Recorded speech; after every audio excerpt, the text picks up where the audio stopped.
When it came to Spider-Man No Way Home and bringing back the two previous Spider-Men, we've already talked about what Tobey Maguire wanted in terms of his character development and what they mentioned that happened after Spider-Man 3. He wanted it to be very minimal. Andrew Garfield wanted the same thing, but with a slight spin on his character development. So this was revealed by the writers of Spider-Man No Way Home, who talk about how they wanted to bring in Andrew Garfield's Spider-Man Peter Parker and what development the character has had since the last time we saw him to where he is now. And they reveal that one of the requests that Andrew Garfield had for this was to drop some hints about what happened to him after Gwen.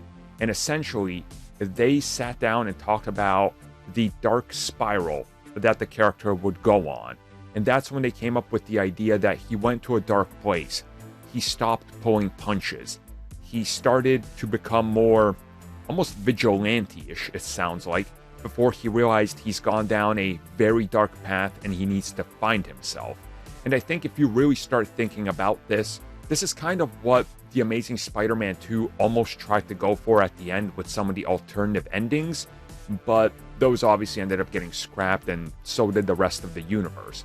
And it's awesome to see that Andrew Garfield kind of brought his own personal emotion into this, because as we've had it stated before, that resentment and the darkness he had and the love he lost for Spider-Man kind of played a big factor in his character moving forward with his return.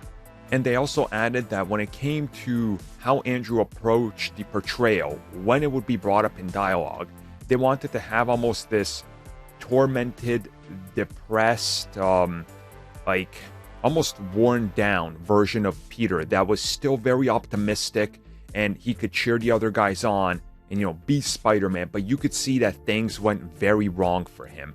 And honestly, that's probably, and I've said it since I saw that film, Garfield was my favorite part. Like, I absolutely loved everything he was doing. And again, this goes all the way back to the two films he was in. They weren't his fault for him not delivering the best Spider-Man.